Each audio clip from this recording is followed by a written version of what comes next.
How to get to a ceasefire in Gaza. For Israelis, it's clear Hamas has to release its hostages.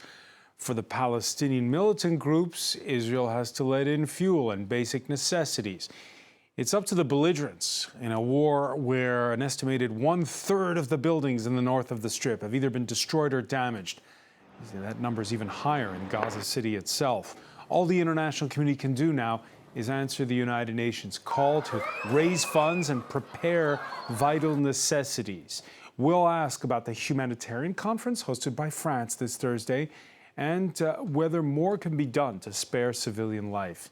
To ask about a ceasefire is to ask, at this rate of killing and destruction, how long this war can last and what's the plan for what's being called the day after. For a political settlement, there needs to be political will. The alternative, well, that's total destruction or a permanent state of war, scenarios that surely can only suit the most radical elements on both sides. Today in the France 24 debate, we're asking, how do you get to a ceasefire? With us, Franco-Palestinian political scientist Raf Jabari. Thanks for joining us. Thank you. From Washington, Hussein Ibish, senior resident scholar at the Arab Gulf States Institute. Welcome back to the show. Thank you, sir. Also in the U.S. Capitol, Deborah Shushan, Director of Policy at the advocacy group J Street. Thanks for being with us. Happy to be here. And from Barcelona, Timothy Caldas, Deputy Director of the Tahrir Institute for Middle East Policy. Welcome, sir. Thanks for having me. The France 24 debate, where your reactions have been coming in on the hashtag F24debate. The White House this Thursday announcing 4-hour humanitarian pauses in Gaza. Any respite is welcome, say civilians who've been fleeing northern Gaza by the thousands this week amid a flurry of hard bargaining. Leo McGuinn has more. Daily 4-hour humanitarian pauses in northern Gaza, as agreed by Israel on Thursday. The White House made the announcement as US President Joe Biden ruled out a longer pause. What are the chances of a Gaza ceasefire? None. No possibility. After more than a month of heavy bombing on the Gaza Strip, international calls for a ceasefire are growing.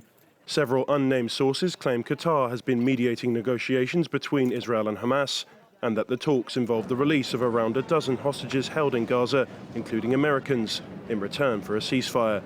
Speaking to France 24's sister radio station RFI on Thursday, a Qatari spokesperson did confirm that negotiations are underway. I can't talk about the details of the negotiations due to the sensitivity and the delicate nature of these talks. And our main concern is now for these talks to succeed and for us to be able to bring the hostages back to their families and to bring about peace in this conflict. And our focus should remain on that. However, what I can tell you is that these negotiations have started from day one and they are still ongoing.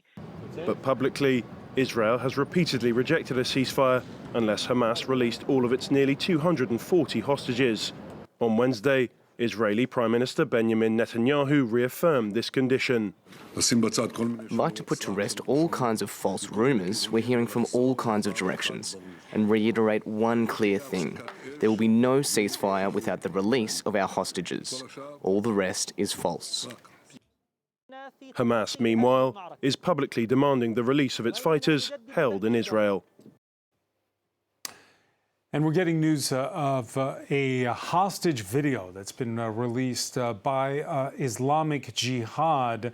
In it, you see a 13-year-old and a 77-year-old Israeli woman. They say they're going to be released on humanitarian grounds. It hasn't happened yet, Timothy called us, but what can we make of this? I mean, I hope they're released as soon as possible. I think that in general, I think that the process is obviously moving very slowly, but the need for a ceasefire is urgent now. I don't see how so many Western governments have struggled to kind of articulate that and reach that conclusion. But given the scale of destruction that we're seeing and the death toll of over 4,400 children so far, I think it's high time for all Western governments to agree to press Israel for a ceasefire immediately. Well, something is definitely happening. This Thursday, we have news that the Heads of Israeli and U.S. intelligence are in Qatar. We have news, Timothy called us, that the top leadership of Hamas is reportedly in Egypt. What's happening? Well, there's certainly a flurry of activity diplomatically, and there's efforts to, on a whole array of fronts. The United States has been reportedly trying to get the Israelis to allow more humanitarian assistance into Gaza. The Egyptians have pressed the Americans on this quite firmly, conditioning the passage of foreign nationals in Gaza on allowing humanitarian assistance in. They had some success with that, but still, it's a very slow trickle, far less than is needed. And I think that the process is moving too slowly. But the question is also, is the U.S. exerting enough pressure on Israel, both in terms of protecting civilians and moving us to a place where sufficient humanitarian assistance is reaching Palestinians in Gaza, as well as bringing about a ceasefire? And I think that it's very unhelpful when the president of the United States tries to downplay the civilian death toll, claiming that he has no basis for believing the figures from the Gazan Health Ministry, when his own State Department regularly depends on those figures and knows them to be reliable and uses them consistently. So I think that, yes, there's a lot of negotiations, there's a lot of efforts to get hostages released. I hope all of them are released as soon as humanly possible.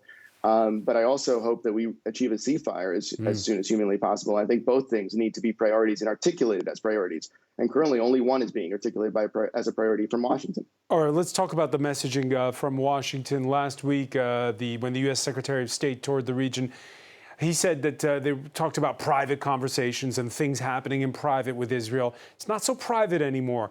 The patience in Washington, as we saw just a few hours ago, beginning to run thin. Mr. President, are you frustrated with Prime Minister Netanyahu that he has not listened more to some of the things you have asked him to do? It's taking a little longer than I hoped. Yeah, the U.S. Irked by Benjamin Netanyahu talking of plans to take over the overall security responsibility for Gaza and dragging its heels on some kind of a sustainable truce. The United States believes key elements should include no forcible displacement of Palestinians from Gaza. Not now, not after the war. No use of Gaza as a platform for terrorism or other violent attacks. No reoccupation of Gaza after the conflict ends. No attempt to blockade or besiege Gaza. No reduction in the territory of Gaza. Deborah Shushan, there you hear it. Public expressions of annoyance, but does the Israeli Prime Minister care? I don't know that I would say that those are public expressions of annoyance, but I do think that certainly you heard from Secretary Blinken more explicitly, and I think it's increasingly getting more explicit by the day by the administration, laying down of some specific conditions, some specific red lines, and certainly the ones that he outlined, those 5 points yesterday, were extremely significant, especially given, as you noted, Prime Minister Netanyahu has indicated that he foresees Israel indefinitely taking over security responsibility in Gaza after the war. That is something that is clearly at odds with the administration. And I think we're starting to see gradually the administration make a bit more clear the differences in public. I'm sure that they have been doing so in private. And I think that's going to continue. And I think it's going to continue particularly as you see, for example, Congress step up its activity and ask more questions and indicate that they want to see further movement in this direction. But when? Because you heard Timothy express his impatience there. I understand that, and I fully understand urgency given the situation, the humanitarian situation on the ground, which of course is horrific. At the same time, the administration is very clear that Israel does have a right and responsibility to defend its people following the horrific attacks of October 7th, which Hamas has clearly indicated that if its capacity remains in place, they intend to carry out attacks on that scale against Israelis, heinous attacks again and again and again. And so the administration has been very clear that there has to be a dramatic degradation in Hamas's operational capabilities. And so at the same time, it's also being very clear to the Israelis that it is possible and it's necessary for Israel to act in a much more targeted manner, much more specific counterterrorism operations. I'm sure that those discussions are continuing, and I think we're going to hear more that comes out in public. But I do think it's very important for the international community to speak strongly on these particular points. The administration has also made clear that they care passionately about the situation of the Palestinian citizens in Gaza. And of course, all of us should be extremely concerned about that. Hussein Ibish, in previous conflicts, our correspondent in Jerusalem was pointing out how there had been a point where it was the international community, specifically the United States, that would call time. Is this the point, or is it still to come? No, I think it's still to come. I think that the nature and extent of the Hamas attack on Israel on October 7th has bought the Israelis more leeway than they've ever had in what Israel and the United States regards as border wars against non-state actors in Gaza, that is, say, Hamas and others, and in Lebanon against Hezbollah, where we usually see and then increasingly, so moving from private warnings, not to go too far, to public warnings, and then finally drawing some kind of red line. That's usually associated with a dramatic atrocity. I don't think we're there yet. I think we have some way to go before the United States completely pulls away from Israel. But we have reached the point where the United States was pressuring the Israelis for what amounted to, I think, a temporary ceasefire. The Israelis were talking about humanitarian pauses of about an hour or two. The administration was talking about 2 to 3 days. So what we're getting now is daily 4-hour pauses. That's something in between the two. I think you'll see increasingly American pressure for Israel to do more to ease up on the people in Gaza and to think about the end game, because we have this big division between Israel that wants to reinstitute direct control over Gaza and the United States that doesn't want that, but has yet to come up with a plausible alternative. And who does what? Because we've been putting the focus on Qatar. We heard from their foreign ministry spokesperson in that report at the outset. But again, we had these reports that senior Hamas leaders are in Egypt this Thursday. So who's the main player here? Well, the main players are Israel and Hamas. And the Hamas leaders who've gone to Egypt are closer to the Hamas leaders on the ground. The Hamas leaders in Qatar are basically the Politburo, the old political leadership, Khalid Mashal, Musa Abu Marzouk, Ismail Haniyeh. They have become the diplomatic arm of Hamas, which is very different. The actual Hamas leadership, really led by Yahya Sinwar on the ground in Gaza, is a different group of people. And they, I think, are in closer touch with the Egyptians. So I think they are crucial. And then, of course, Prime Minister Netanyahu. So it really is a question of finding out what each side will be willing to tolerate in terms of what the other side does, and especially the disposition of the hostages. There's an implicit deal here on the table involving the hostages. The Israelis have declared Hamas must be eliminated, delenda est Hamas. And that is not doable. That's not an achievable goal. So as they move away from that, they need to construct a more achievable goal, or they'll write the victory speech for Hamas for it as its remnants crawl out of the rubble and declare victory. Or if Israel hunkers down for a long on-the-ground reoccupation of the streets of the urban centers of Gaza, and Hamas gets to organize a resistance and an insurgency, not right away, but in 8 months, 10 months, 16 months, however long it takes. And that's really their goal. So if Israel hunkers down for a long time on the ground in Gaza, Hamas will get exactly what it's looking for. And right now, it looks like Israel is thinking about delivering to Hamas a full political victory. And I think Washington is trying to talk them out of it. Yeah, Raf Jabari, there's the military operation. Yes. And as you just heard there from Hussein Ibish, there's what you can do so that you can declare victory politically. Israel this Thursday saying it's inching closer to Al-Shifa Hospital in Gaza City, which it says harbors a command center for Hamas. What will it take for Israel to go back, if you will, on that initial claim that it would eradicate Hamas, which, as our panel is saying, is not doable? We had this in different war on Gaza, on the Palestinians in the 2008, 2012. The Israeli leadership always declared they want to eradicate Hamas. They declared in the past they will eradicate the PLO, the Palestinian Liberation Organization, which they call them the terrorists. And at the end of the day, they sit on the same table with them, with the Yasser Arafat, if I may. And then in regard to what their objective is unrealistic. What we are seeing on the ground, 10,000 of Palestinians killed. The biggest part is children and women. So I don't think these are Hamas members or fighters. In the last minutes, the defense minister has been speaking. One of the things he said is that Israel is employing, quote, new methods in operations to uncover and destroy Gaza tunnels. Yes, and in the same week, in the first week, he said we are fighting human animals.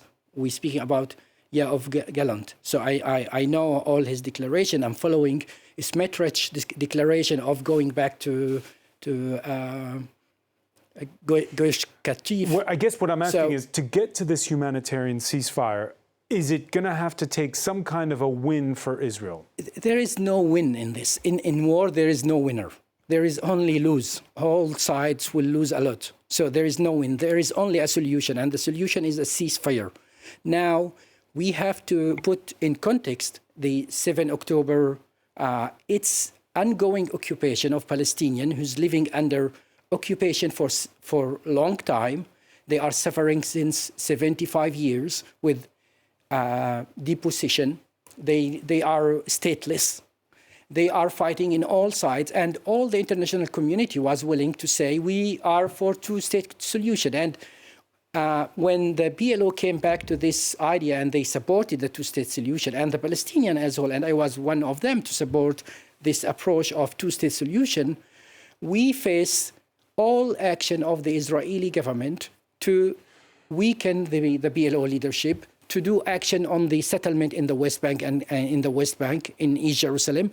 And all the declaration we are hearing since the formation of this current government is a united Jerusalem. There is no for Palestinian, continuing settlement, and harassing Palestinians, supporting the settler. This is what is the deal for forming this extreme right government. Right. So, Deborah Shushan, you're hearing there from Raf Jabari that there's not going to be some kind of a military gain that allows Israel to be able to declare victory in this case. I think, in terms of a potential humanitarian pause of the kind that we're looking at, something longer than 4 hours, something closer to what the administration has been pressing, as we heard from Hussein. So something more like, 2 or 3 day pause. The gain that Israel would get, obviously, would be the release of a number of hostages. And that is certainly something that should be considered a major win by the Israeli government. The Israeli government is under a tremendous amount of pressure from its own citizens, led by the families of the hostages, to produce results to get hostages released. And that obviously should be a major priority of the Israeli government, something that's, again, being communicated to them by their own citizens, something that I think the Biden administration has made clear. And so, that has to be a very important consideration, and would be a key win for the Israeli government, certainly worthy of a substantial humanitarian pause. I think, just if I may, I think there is no win in the question of releasing Hamas prisoner. I mean, if Hamas releasing some of the hostages, they will also. There is no win for the Israeli, but because for the moment they are speaking about very specific number, small numbers. Hamas demands is the release of the Palestinian prisoner, which they are not all of them Hamas, by the way. They come from Fatah, they come from all parties, they come from Palestinians on the street. You don't need to be affiliated to be arrested or to be harassed by the Israeli military. So they are asking for the prisoner release. Right, but that's a negotiation. So that's bargaining. And bargaining, you ask, you have a maximalist approach at the beginning. Right. So at the end, I think we will arrive to a dead end where we will see thousands of Palestinians killed by the Israeli bombs, and Gaza is destroyed, and Israel will face have to face with the international law. You know, international humanitarian law is not only will held Israel accountable for the bombs, but they will hold them for the siege. So there is no water, there is no medicine, while there is no medical care for injured people. And this is atrocious more than the pumps, by the way, because the pumps, it's atrocious, but then but then making the people die while they are injured, they don't have water. There is epidemic now going to Gaza. So what we are now, and this is, I think, why the U.S. administration is going back, because he's seeing that he gave unconditional support to Israel, as well as the UK, but at the end of the day, they understand from outside that the Israeli army went so far, and they are not targeting Hamas. We don't hear about any results on Hamas. What we hear is Israeli Palestinian killed. Yeah. Let's talk about this, because like the United States, France its position is now shifting. At the summit that he hosted this Thursday in Paris, Emmanuel Macron came the closest he's been to voicing support for a ceasefire. Today the situation is extremely serious, and it's getting worse every day. We have to work on protecting civilians immediately, and for that we need a very quick humanitarian pause, and we have to work towards a ceasefire. So Timothy Caldas, he's not calling for a ceasefire, but he's talking about the road to a ceasefire. The language is moving as well here in France. And again, it's because of what we've been hearing there from Raf Jabari, those images that have been coming in every day from Gaza. Yeah, no doubt. The public pressure on a number of governments to shift towards demanding a ceasefire has been enormous and growing. I just think that realistically, these governments were a bit reckless in the way that they gave Netanyahu carte blanche, as Israeli leaders said things that indicated their intention to engage in war crimes. I mean, when Yoav Gallant calls Gazans human animals, when when Netanyahu says we're the children of light and they're the children of darkness, these are very worrying, premonitions of what's going to happen, and even the Israeli president tried to cast doubt on the idea of civilians in Gaza, and every government in the West who knows that the government that Netanyahu has formed most recently is an extremist government. They've had a lot of problems with them. They've been working on the deterioration of rule of law in Israel has been a major challenge. There's been mass protests. Right, but we've heard on that score. We've heard on that score the likes of the French president saying he was the first one to say mea culpa. We were no longer watching what was going on in the Middle East, and now it's come back to haunt us. He said so. So just if we could move forward on this, what should he be? How should he be messaging Emmanuel Macron? He should more forcefully call for a ceasefire instead of this middling language, and recognize that there isn't going to be a resolution of any of these political challenges while Gaza is being leveled. And just to emphasize Raf's point about the lack of access to medicine, there are children getting limbs amputated without anesthesia right now. Yeah, that's how grave the situation is. It's Large numbers completely of them. untenable that any government would continue to tolerate this and not do everything in their power to bring an end to it. And I don't share Raf's optimism that war crimes will actually get prosecuted when this is over. Unfortunately, I suspect that they will not. At one end of the spectrum here in Europe, there's Germany, whose support for Israel is unconditional. At the other, there are the likes of Spain, where you are, Timothy, and Ireland, whose prime minister was in Paris for this humanitarian summit that Emmanuel Macron hosted. Let's listen to Leo Varadkar. Well, you know, I hope that in early course, Israel will give consideration to a humanitarian ceasefire or humanitarian pause. I know that some of its closest allies, like the United States, are now calling for that and working towards that, because I just don't see an alternative. At some stage, this fighting is going to have to stop. And the sooner it stops, the better. That doesn't prevent Israel from continuing to pursue the Hamas terrorists that attacked it. But what's happening now at the moment, as I think more and more people are coming to recognize, is disproportionate. Is the needle moving, Hussein Ibish? Oh, I think without a doubt. Certainly when you look at President Macron, a couple of weeks ago, he was talking about adding Hamas to the anti-ISIS coalition. That's a very bold statement in the other direction. Now he's talking about a path to a ceasefire. It's really quite a shift.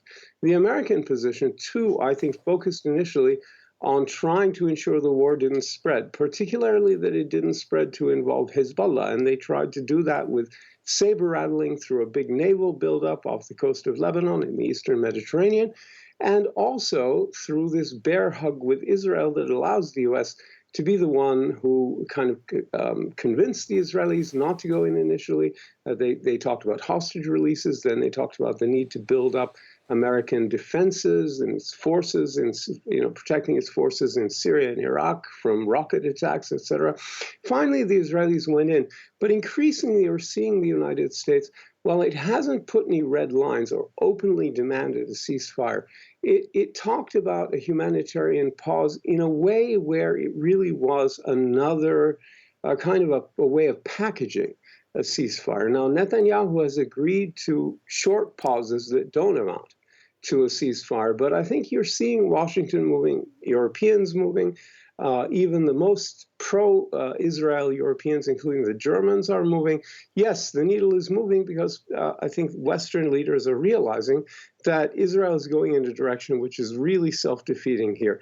And in particular, I think Americans, including Anthony Blinken and President Biden and others, are really alarmed to hear Prime Minister Netanyahu talking about a long-term security role for Israel in the Gaza Strip into the indefinite future when the fight against Hamas stops. That, I think they realize, opens the door for Hamas to start eventually putting together a long-term insurgency against the Israelis and to win a political victory over the long run here. And I think that's what they want.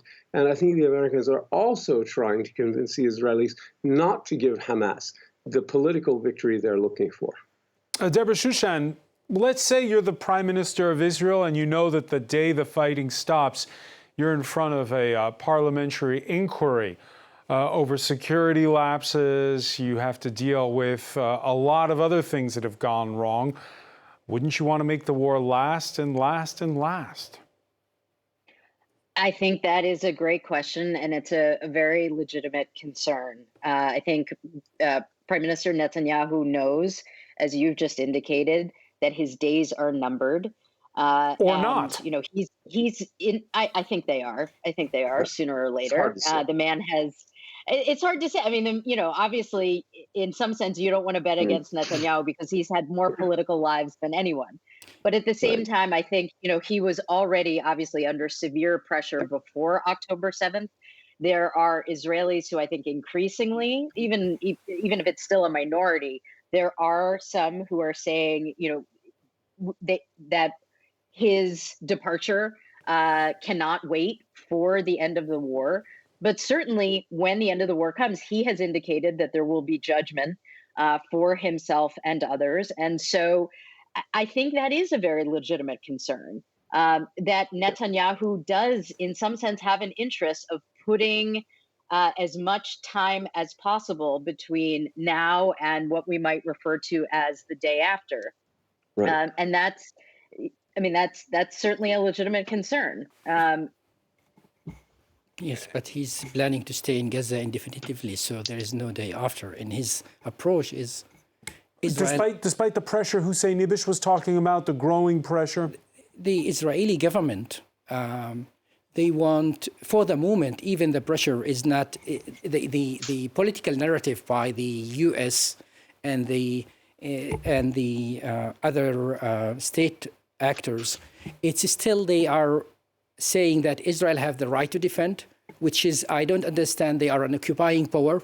So they are supporting them, their action. They are saying they are fighting Hamas. They are fighting the Palestinian in Gaza. The Palestinian who is getting killed today. I don't see it's Hamas getting killed. And then if you see in the West Bank, there's no Hamas leadership and they are attacking the West Bank today. At least 7 killed in Jenin camp, in Hebron, where I come from. In Al Arub. So there is clashes everywhere. And Israel is not, and before even 7 October, the situation wasn't big different in terms of confrontation. Yeah, the focus at the time was on the West Bank. Yes. Let me ask you, though, at the last EU summit, we heard Spain's Prime Minister, Pedro Sanchez, kind of press the hands of his partners, getting them to agree to the principle. Yes. We've been talking about the day after, of a political conference to try to get back to what you were describing earlier, those days of the early 90s when places like Madrid hosted conferences. I think this is where we should be focusing, is a political process where all actors are included, and that is based on 242 resolution, where all the actors, as happened in Vietnam, as it happened with North Ireland, as happened in Algeria or in Afghanistan. I think all political actors should be included. I think Hamas in 2006, they accepted the political process and they went to the election. But if you remember, and I recall all the people, is Hamas went to the election, and once they won the election, the US and Israel sanctioned them and they rejected them to be out of the political system. While in Israel, where we have the extremist right cabinet members, no one say anything. And this is surprising for Palestinians. I think the problem is the message, what the Palestinians hearing from the territories, and I've been talking with the friends, and what they are hearing, they're hearing a double standard. When it's come to the Israeli, they are a peaceful government, but we see that on the ground, we see something else. When they speak about the Israeli government, they treating them with respect and they don't interfere in their internal politics. While it comes to the Palestinians, they want them to form a government as they want. They want to interfere in the leadership. We've seen the French president go to Ramallah to see Mahmoud Abbas. We've seen that the Palestinian prime minister, same thing with Antony Blinken, who went to visit him. Yes, but they want to decide who will rule the Palestinian. The Palestinians want to be independent. They want an independent state. And if you want to make the Palestinian independent, leave them with their decision-making process. So today, Mohammed Ishtaye, the Prime Minister of the Palestinian Authority, was here at the France 24, and he said very clearly, we think that a global solution, a global political process where Gaza and West Bank are totally integrated in the question, and the Palestinians have to decide themselves. Salam Fayyad, the former minister, said the same thing recently in an interview with the CNN, as well as Dahlan, the former security, and he's Fatah, and he say without Hamas, we can't resolve the Israeli-Palestinian conflict. So Hamas, I think, should be integrated in a political process as all conflict happen like this. Let's listen to... The PLO was a terrorist organization. And Mohammed Ishtaye, who hails from the rival Fatah faction. He spoke earlier to France 24's Mark Perlman. The Israelis don't want any ceasefire because today the Israelis are in the mood of revenge, genocidal revenge, collective killing for the sake of killing, and the goals that they are setting, they will never reach these goals. So that is where we should ask the Israelis to stop the war. They will never eradicate Hamas because it's one of their official goals. Of course not. Why not? Because Hamas is not only in Gaza. Yes, and Hamas is an idea, is not only a military structure or an organization in Gaza. Hamas is or a terrorist organization. Hamas is in the West Bank, in Lebanon, in Syria. Hamas leadership is in Qatar and everywhere. So this is to say that the goal is to eliminate Hamas is totally not going to happen. Timothy Caldas, here's the problem. This time, the militants who pounced on October the 7th took it to a whole new level, using body cams to film themselves while they were killing and abducting. Is it possible for Israel to sit down with Hamas? There's no question that the attacks launched by Hamas on October 7th were horrifying, and the images that we did come to see are deeply disturbing. I think it's a question of realism. However, I agree with Raf that the idea that you're going to eradicate Hamas or the prime minister for that matter it seems wildly unrealistic. I mean, even the United States negotiated with the Taliban eventually. The reality is that this idea that you can't negotiate with people who've committed war crimes, well, unfortunately, most people have found that happens quite often. I mean, and the Israelis are committing war crimes right now. Can Palestinians negotiate with the Israelis after they killed 4,400 children in Gaza? I mean, you could ask the same question, couldn't you? But look, no one is asking, really, Israel to negotiate with Hamas, exactly. The point that people are making, including Mohammed Shtayyeh, who I know very well, he's right. You can't eliminate Hamas. But the people that Israel needs to negotiate with are the PLO. The PLO is the sole legitimate diplomatic For 20 years, the PLO was there. No one spoke to them. No doesn't one. Matter. No. And Netanyahu said himself that his objective. One at a time. Hussein Ibish and then Timothy Caldas. Go ahead. Thank you. My point is that there is a legitimate Palestinian representative that has been sitting at the negotiating table for years and years, for more than a decade and a half, waiting for the Israelis to show up. So if the Israelis and the Americans and others are serious about a political settlement, Hamas is a little bit of an afterthought. In other words, what's required is to negotiate with the PLO, to negotiate and build up with the Palestinian Authority, and to support and bolster those Palestinians who want to talk to and deal with the Israelis, stop making them look ridiculous and ignoring them and cutting them off. And if you want to harm Hamas politically, the best way to do it is to aid and support and bolster their rivals, and not to make their rivals look pathetic and ridiculous. And that's what we've seen over the past 20 years. And October 7 is the inevitable result of that stupid policy. Timothy Caldas? I fully agree with Hussein's point here. And I think that the unfortunate reality is that it was a deliberate Israeli policy. Benjamin Netanyahu said so. It was reported in Haaretz that he said that he was funneling cash to Hamas precisely to prevent a resolution of this conflict, to prevent the establishment of a Palestinian state. He was deliberately making Hamas stronger. Exactly. Until this moment. And so now we need to look forward. Deborah Shushan, the problem is that you have religious zealots, extremists on both sides. Well, but I want to come back to what the other speakers here were just saying, and I do think the point that was made that there have been very, very important mistakes, both in terms of policies that have empowered Hamas and that have disempowered the PLO and the PA. It's extremely important that we recognize that has been a mistake, and we think about that as we go forward. One thing that I would just note was that former President Obama recently did an interview in which he made a pretty extraordinary statement and said that, that there is culpability all around, and even took some of that upon himself. And, I think that it is important to realize that, and to realize that going forward, we need to have, the administration is been very explicit that there has to be a two-state solution, that we need to be laying the groundwork for that. But who are the now, interlocutors that is the question, Deborah, because again, it's the... Palestinians should decide for themselves. I don't know. Who sits down for this? I don't think... I think the Biden administration obviously has a tremendous amount of leverage now vis-a-vis the Israelis.